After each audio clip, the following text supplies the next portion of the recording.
I was supposed to write a really clever opening for today's podcast episode, but I just never got around to it. So here's the simple version. Today's episode is on the science of procrastination.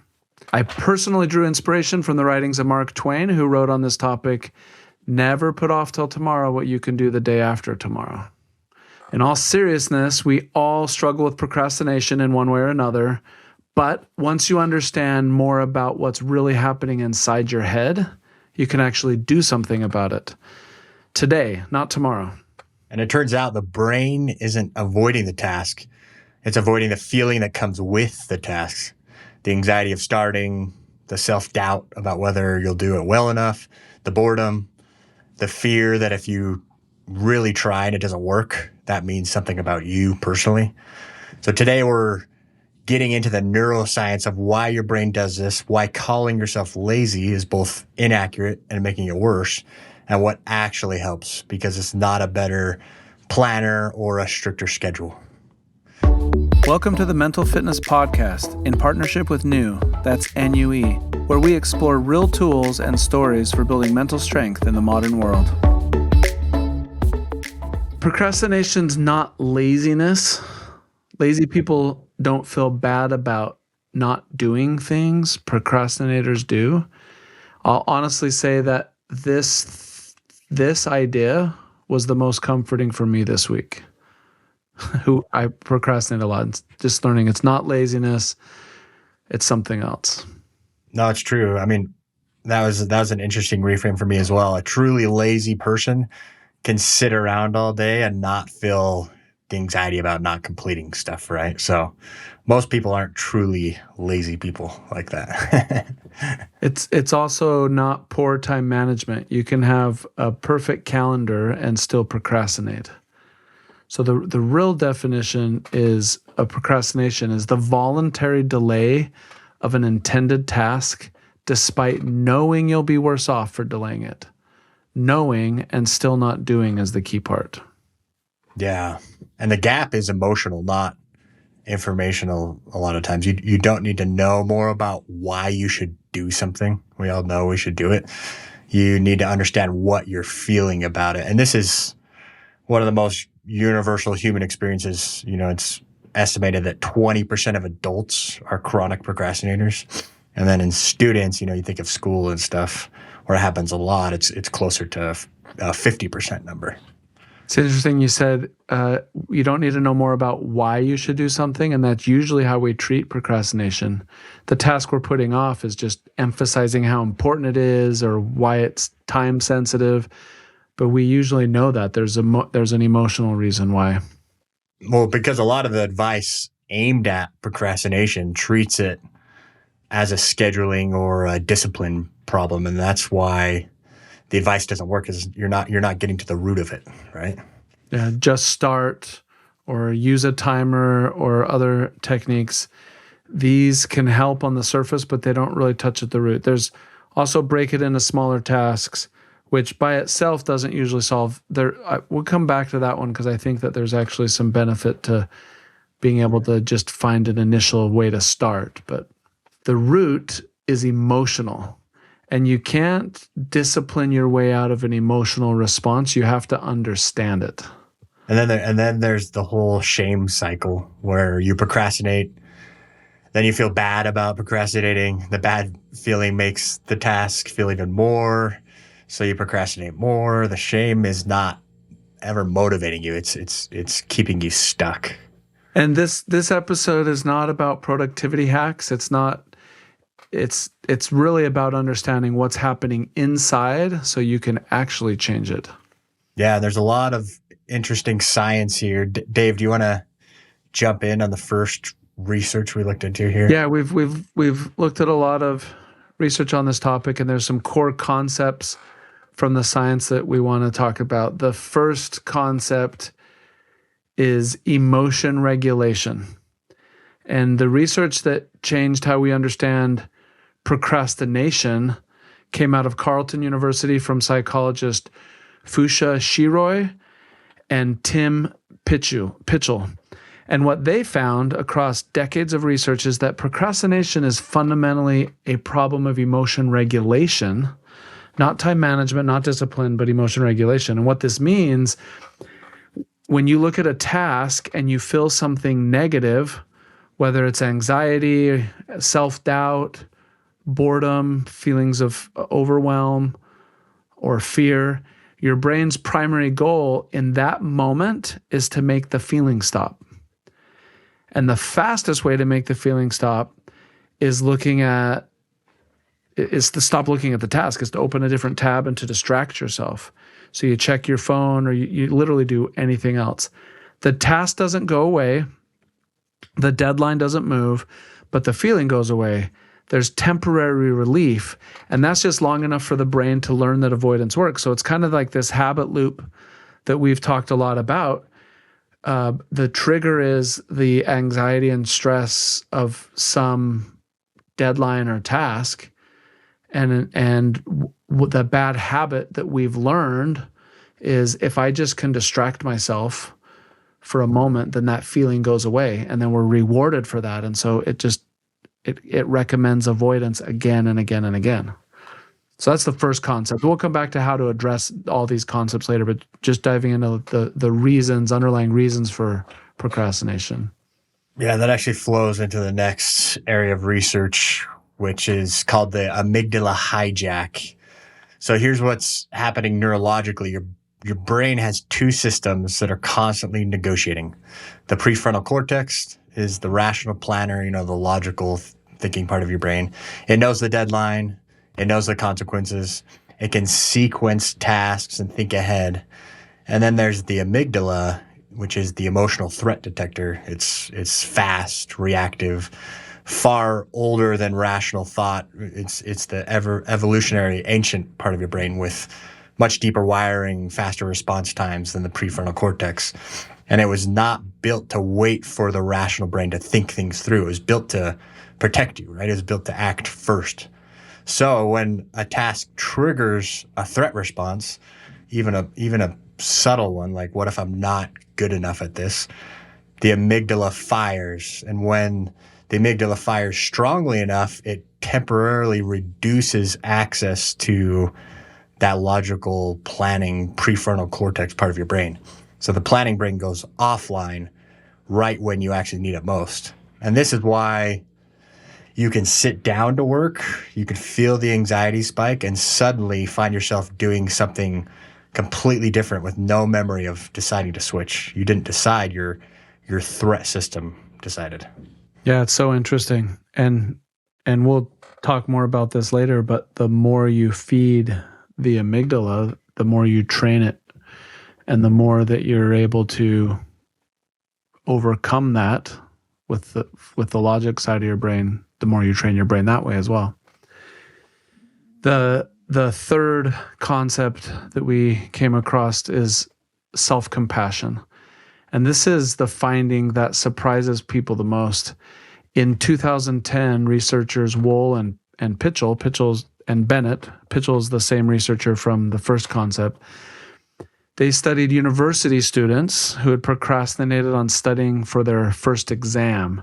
And they split them into two groups. The one group practiced self-forgiveness for having procrastinated, and the other didn't.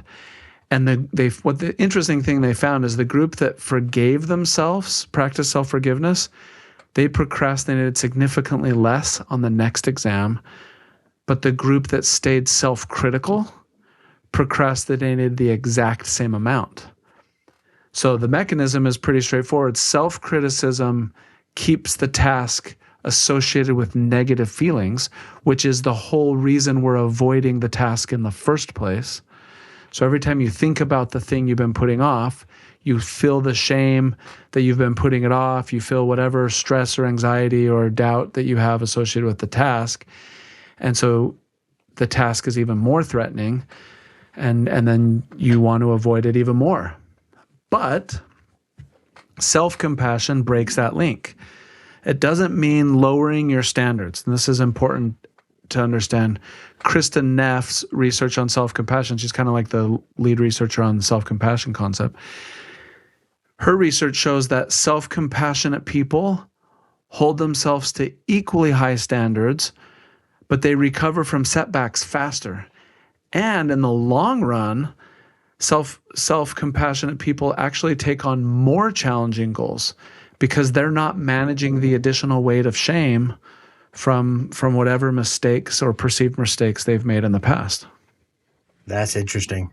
So it's almost as if the shame is, not having the shame, having self-compassion almost increases their capacity as well. Yeah, right. And it almost sounds like self-compassion is just not caring, like lowering standards, but that's not what we're talking about. And the data and the research shows that. And long-term, it's the exact opposite. You become more productive, more prolific, better at doing what you're supposed to do, better at overcoming procrastination, but you're just not carrying, you're just not holding the shame. That's interesting. The next concept from the research is starting is the hardest moment. And there's a psychological phenomenon called the Zeigarnik effect, named after Soviet psychologist Bluma Zeigarnik, who noticed that waiters could remember every detail of an incomplete order, but forgot it immediately once the bill was paid. So the brain holds open loops in active memory. It wants to close them. And what this means for procrastination is that once you start a task, your brain actually wants to finish it. The discomfort of that open loop motivates completion, but you have to get past the starting point first. So that's interesting. Just jumping in. So there's basically two competing parts of the brain. There's the amygdala, which is saying the emotional, which is saying this is stressful, or I'm not good enough, or whatever the reason is that is causing us to procrastinate. But there's another part of our brain that's, and if you think about it like a tab manager in your browser, it's trying to close as many tabs as it can. As long as that tab has active work, it can't close it. So once you get started, there's a different part of your brain that's going to provide a different source of motivation to get the task done. Yeah, that's the tab analogy is really good because you can imagine how this compounds, right? If you have all these open tabs, that cognitive load just increases over time. You can see how that could weigh on you. But this is why things like the 2-minute rule, where you just commit to 2 minutes on the thing, actually works neurologically. It's not a trick. It's giving the brain enough of a start that the Zeigarnik effect kicks in and takes over. The hardest moment is always before you begin because your brain has no evidence yet that the task will produce anything worthwhile. And the fifth concept, and this is one that I feel really passionate about, if you will. I think I've dealt with this a lot in the past, is perfectionism and identity protection. And we're really going to have an entire episode on perfectionism at some point and how destructive it can be to our mental health and productivity. But we'll just touch on it briefly here as it relates to procrastination. But this one's specifically for high achievers, and it's uncomfortable. So research by Hewitt and Flett on perfectionism, particularly what they call socially prescribed perfectionism. That's where you believe others expect perfection from you. They found that this type of perfectionism is one of the strongest predictors of chronic procrastination. That seems counterintuitive to me, that people who suffer from perfectionism might also be chronic procrastinators, but the logic is subtle, but it's worth understanding. If you try your hardest and you produce something that's imperfect, that's a direct threat to your identity as a capable person. You did your very best, but it still wasn't good enough. So that's hard to hear. But if you don't really try, so if you do it last minute, you procrastinate and you're like, yeah, I pulled an all-nighter and I basically did this in 10 hours. You did it last minute or under pressure without your full effort. You almost have built in an excuse for it being imperfect. Then the imperfect output is explained by the circumstances, not by your ability. So do you see what's going on here? That procrastination in this context is the brain's way of keeping your self-image intact. It's never fully trying is safer than trying your best and falling short. So it's a really sophisticated form of self-protection that looks exactly like laziness from the outside. But really it's rooted in perfectionism. Yeah, that's crazy. All this research, it's so interesting because when you just hear again the advice on procrastination, it just generally out there in the world, it doesn't touch on any of this at the root. So it's powerful research. So this is let's talk about why procrastination can get worse over time. We touched on this a tiny bit in the research, but every time the brain avoids and gets relief, like you talked about, avoid the task, your brain just goes straight to like looking at your phone or something because you don't want to focus on it. Like you said earlier, Dave, this reinforces that avoidance pattern. The neural pathway there, the wrong one you want to get stronger is getting stronger with each repetition. Yeah, so the task also grows in the brain. The longer you avoid something, the more emotionally loaded it becomes. A 20-minute email becomes a monster after 2 weeks of avoidance. I mean, and we all know this, but no task gets, if it's work related or personal, like whatever the nature of the task is, when we're procrastinating, a paper we have to write or a report we have to produce, it doesn't get smaller by putting it off. It often gets bigger if it's an issue that we're supposed to, it might be a finite set of work that doesn't change with time. It just, the time allocated to it gets smaller. But usually if it's like you're procrastinating yard work, for example, that gets worse. The lawn keeps growing, the bushes keep growing, and then by the time you get to it, the task is actually worse. So there's tasks that are finite that the nature doesn't change, but the deadline just gets shorter. But then there's tasks that actually continue to grow.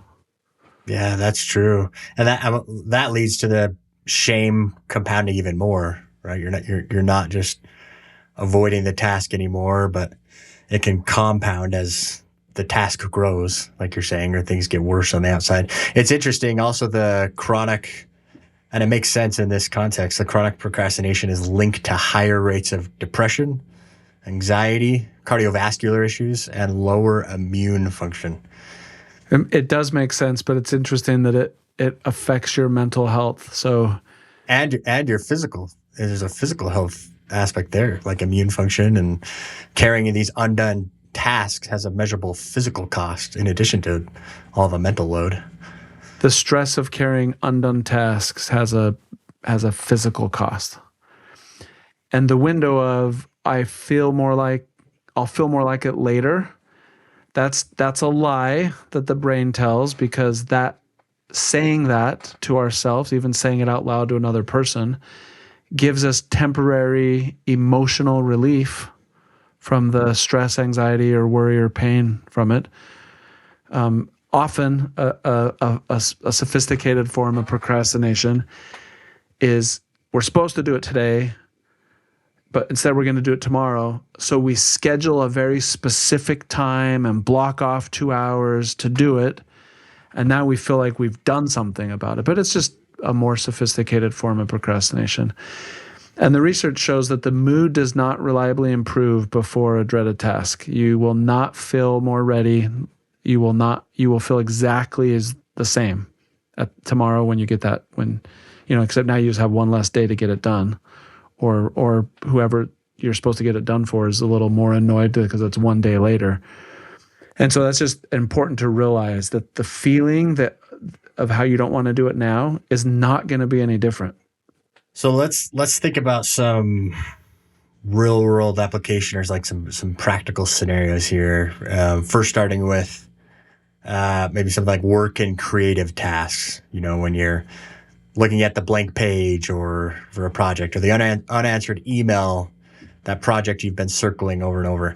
Again, it's not laziness. I think the key from what we're saying here and the research says is ask, what feeling is this task connected to? And common emotions behind work procrastination specifically might be fear of judgment, fear of failure, uncertainty about where to even start, or it might your brain might just see boredom with the task itself. So the fix is not forcing yourself to start. It's, the key is naming the feeling first, which reduces its intensity. It's interesting how emotional labeling, emotional regulation, like there's such key. We've talked about this in many episodes, right? Around the idea of connecting to self. Yeah. And as you're naming all those, I mean, I'm just thinking about my workday, my career, and it's just procrastination's a part of all of our lives. And really it's a lack of understanding ourselves. It's about what's really happening underneath. So that's work related. Let's look at like health habits. Maybe exercise or improving our nutrition or whatever the health related thing is. I'll start Monday. I'll go after this project is done. The task isn't going to the gym. The feeling is inadequacy or the vulnerability of being a beginner or the identity threat of admitting you're not where you want to be physically. So it's the same pattern, just different domain. I think this is a really easy one for a lot of people to relate to. Especially, a lot of people have thought about going to the gym, for instance. So you want to go work out at the gym. It's a very public setting. And you put it off, like, oh, I'll go next week. But a lot of people I've talked to, I was actually talking to my wife about this before the episode. When you're trying to name that emotion, a lot of times for people, it's not actually driving and going to the gym. It's stepping into the gym and putting yourself in a vulnerable position because you feel like a beginner at the gym. I don't know how to use this workout equipment. There's all these other people that know what they're doing, right? So it's this, you think you have this beginner mindset and this vulnerability, right? Like that could be the root emotion that you need to understand first. And once you identify that alone, and with your amygdala quiets that emotion. And then you can think logically like, oh, it's a weird thought. That's obviously not true. Everyone started somewhere. So I'm also just wondering as it relates to diet, kind of going back to the perfectionism thing, if there's fear of failure, then it's like, I don't even want to start a diet. I don't want to go all in, buy different foods, even if I'm announcing to people I live with or whatever that I'm on this diet, so can't participate in that. But you're afraid of going all in and not succeeding. It's just easier to not start the diet. Rather than, because failure hurts, and if we've started or attempted diets in the past that we haven't been able to sustain them, then we don't want to disappoint ourselves. And so it's really the fear of failure that's causing us to procrastinate. And then now just linking this to other podcast episodes we've had on habits, the reason we're failing in the diet is, not because it's not a willpower issue. That's a whole different domain. It's understanding how to set up the patterns and the habits so that we can actually succeed on that. But the reason we're procrastinating starting is that fear of failure. That's interesting on the diet piece. That's true. Especially as you said, if you've tried in the past and you failed so many times, that pattern's just wired even deeper. There's also a relational, connection to others, hard conversation piece of procrastination. Maybe that's a text you've been wanting to send to someone you haven't sent, or conversation you've been avoiding for weeks with someone close to you or a coworker, just the thing you need to say to someone. The emotion is almost always fear of conflict, for instance, is a really big one for people, just conflict adverse people, or fear of rejection, or just vulnerability of being honest and not practicing those communication skills. So avoidance here, procrastination, has the highest relational cost because the other person is actually the one experiencing the silence by you not saying the thing. Yeah, I think fear of conflict is a big one here.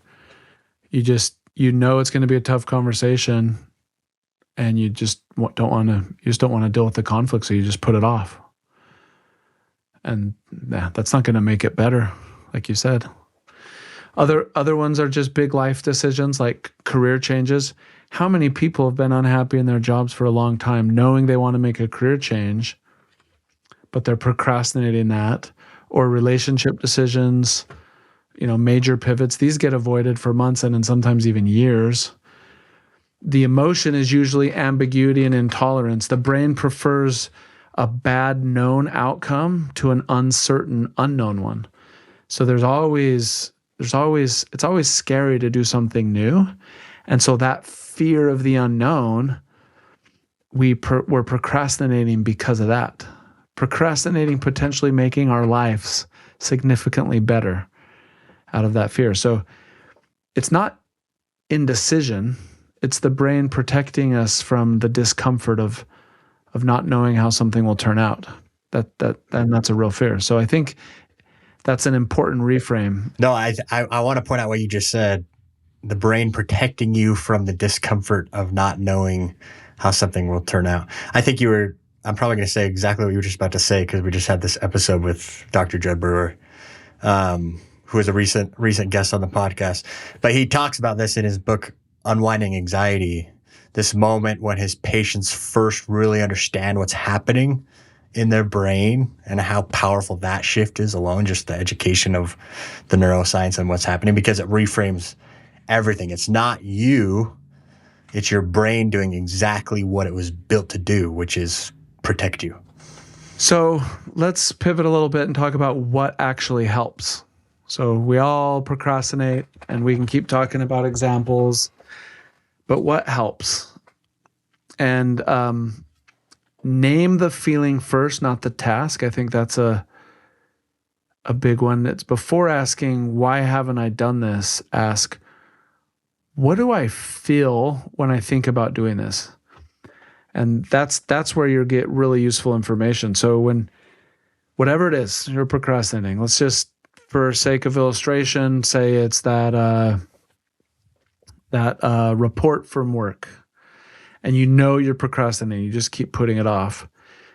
Instead of just trying to figure out how to force yourself to do it, it's understanding every time that shows up on my to-do list, or I get reminded it's overdue, or it pops into my head, what's the feeling that I feel? And is it fear? Is it fear of delivering a bad report, or is it anxiety, or is it like about the uncertainty, like I don't know how to get started? But the self-awareness happens when you start to ask the question of, why am I putting this off?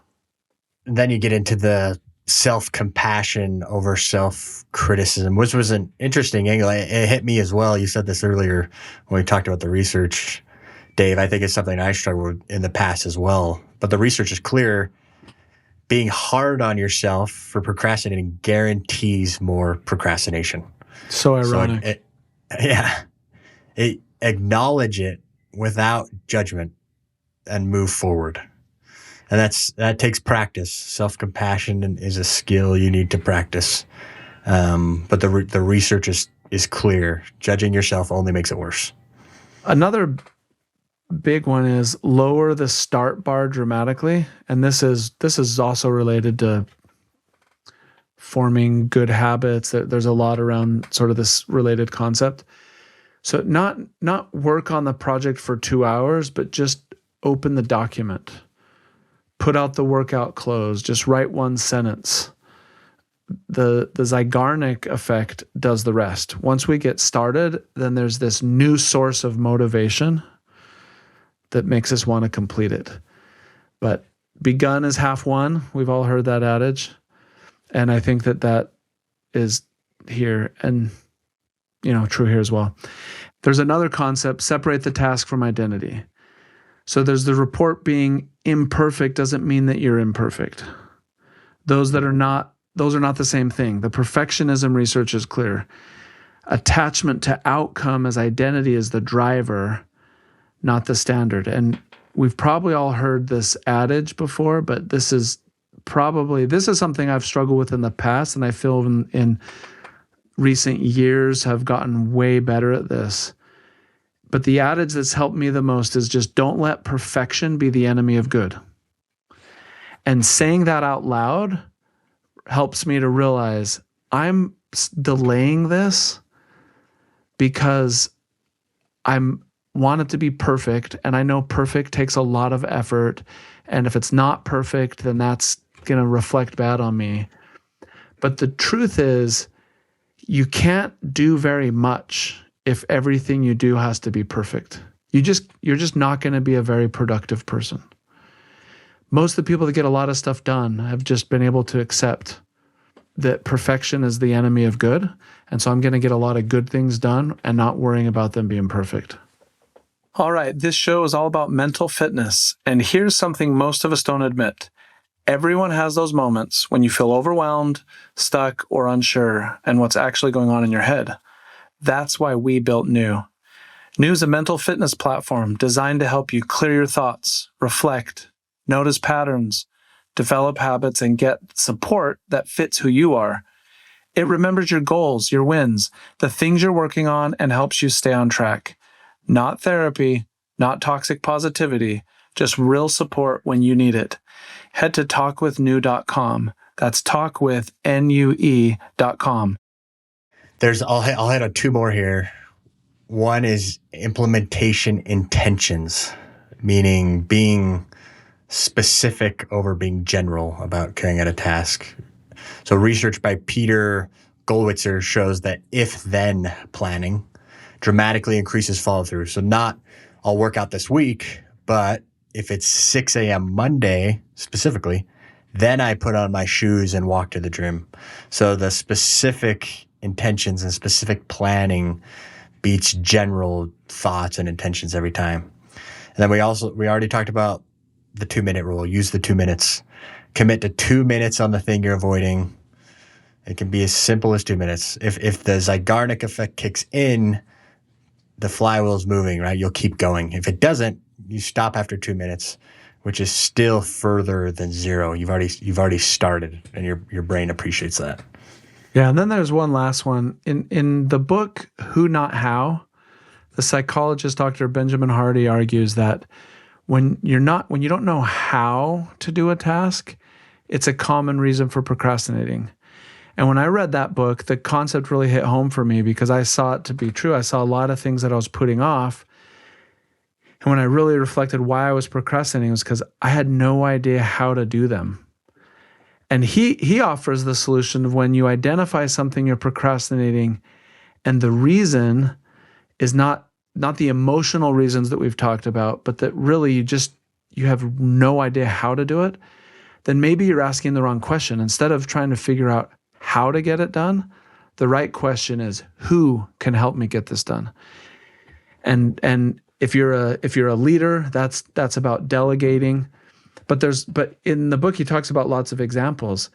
If the reason you're procrastinating getting that gym membership, it's not these emotional reasons, it's not the fear of, how you'll be viewed by others, it's not that. You just have no idea how to get started, then maybe it's a who problem and you hire a personal trainer, right? And that's all you need. You just need someone to help guide you through it.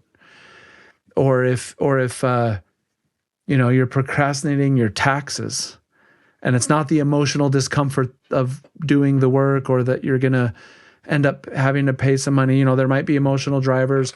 But when you really reflect, at the end of the day, the reason that you're putting off doing your taxes is you just don't know how, then maybe it's a who question, and you just need to hire an accountant or H&R Block, and you just need to find someone who knows how to do it. Then there's first generation achievers, people who grew up without models of success, or they're reaching new levels of success in life than, what they were raised with in their family. For instance, they often carry specific procrastination patterns tied to imposter syndrome. The threat response fires because the success itself feels unfamiliar, and therefore it's threatening. That's all interesting. It's worth naming procrastination often gets labeled as laziness or not caring, which adds shame on top of the existing shame, which deepens the cycle. But as we've talked about, mostly procrastination is not laziness. It's an emotional response. It's an avoidance technique. So let's jump right back into the practical framework here that listeners can take away and apply when they're procrastinating. And by the way, before you jump into this, both this framework as well as I think the real world applications that we went through, we'll post on mental.fitness as a resource. Just go to mental.fitness and under resources, you'll find some procrastination resources, which will be a summary of some of the tips and advice from this episode. Yes. No, thank you, Dave. This framework is called the Name It and Start Small method. So number one, name the feeling. Identify the emotion behind the avoidance, not the task. That might be, I feel anxious about this because I don't know if it will be good enough. Just one honest sentence about the emotion. Number two is shrink the entry point. Make the first action so small that the threat response doesn't fire. And this pattern relates to the habit formation as well. When starting a new habit, there's just natural resistance to change. And this is also one of the most effective ways of starting a new habit. So whether it's a habit we're trying to form or it's something we've been procrastinating, we're trying to overcome, I think there's just a good technique. It's just making the getting started easier. So it's opening the document. It's just sending one text. It's putting on your shoes. It's not doing the whole thing. It's just getting started. Yeah, small is bigger. And then the next is drop the self-criticism. Step 3, drop the self-criticism. Replace the judgment with acknowledgement. Show some self-compassion. You know, you've been avoiding this. That makes sense, but you're starting now. It's just a redirect. And then the fourth step is use the if-then plan. So set a specific trigger for the action, not a general intention. If it's 8 a.m. tomorrow, then I open my email and respond to the one I've been avoiding first. So quick review 1 through 4 in the name it and start small method. Name the feeling, number 1. Number 2, shrink the entry point. Number 3, drop the self-criticism. Number 4, use the if-then plan. The single most actionable thing, the next time you notice yourself avoiding something, stop and ask, what am I actually feeling right now? And just answer that question before you do anything else. That's the best place to get started and will have the most lasting impact.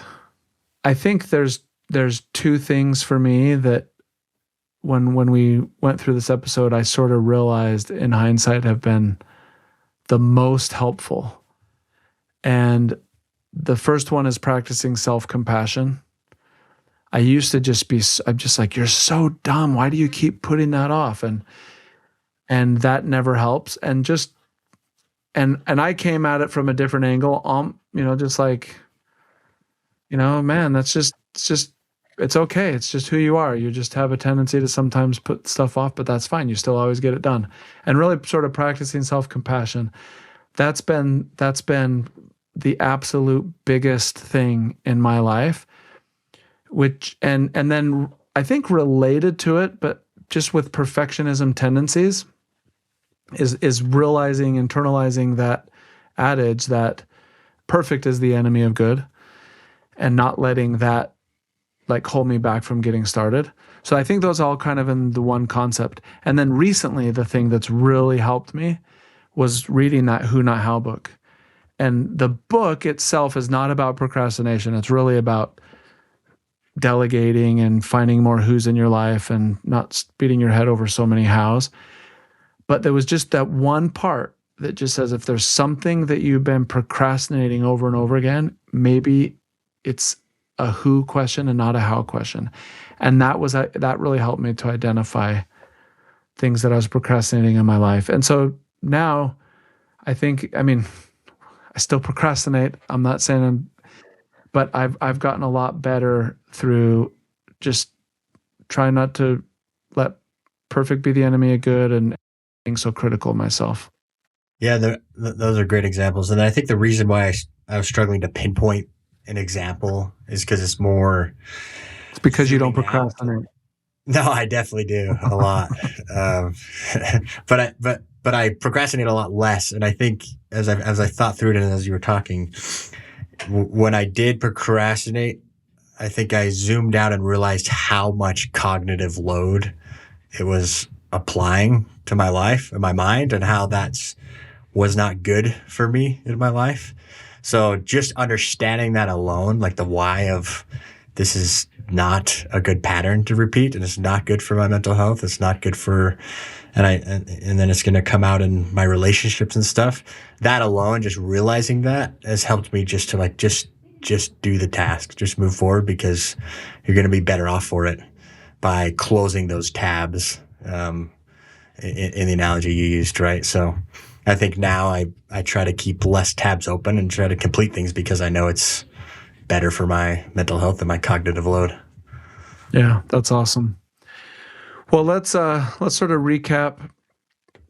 I think there's just some key points from today's episode. And again, in the resource we'll post on mental fitness, there'll be some of this. But key things: procrastination is not laziness. It's what it really is the brain avoiding a feeling, not a task. 2, the emotional brain hijacks the rational brain, and you lose access to planning right when you need it. 3, self-criticism makes procrastination worse. Self-compassion measurably reduces it. 4, starting is the hardest neurological moment. 2 minutes is enough to change what the brain does next. That's the Zeigarnik effect. And then 5, perfectionism in high achievers is often the primary driver, not caring, but caring too much. And so it's almost like we're self-destructing. We're procrastinating so that we have an excuse for an imperfect product. And then the last one is the task grows the longer you avoid it. The feeling you're avoiding is almost always smaller than you think. Yeah, and I think a key takeaway to remember is we all struggle with procrastination. You are not lazy. You're human, and your brain is doing exactly what brains do when something feels threatening. The question is not why you haven't done it or completed it. The question is what you feel when you think about doing it. Just start there. So one challenge: identify one thing you've been avoiding this week, just one. Before you try to do it, write down or say out loud the feeling behind the avoidance. That's the whole exercise. Just the one thing that you want to tackle, you've been procrastinating, before you start, write down the feeling that you're avoiding. Thanks for listening to this episode of the Mental Fitness Podcast. If you enjoyed it, share it with someone else. Also, on whatever platform you're listening to, leave us a rating or review. That really helps spread this message of the Mental Fitness Podcast to those that need to hear it. Thank you, and see you next week.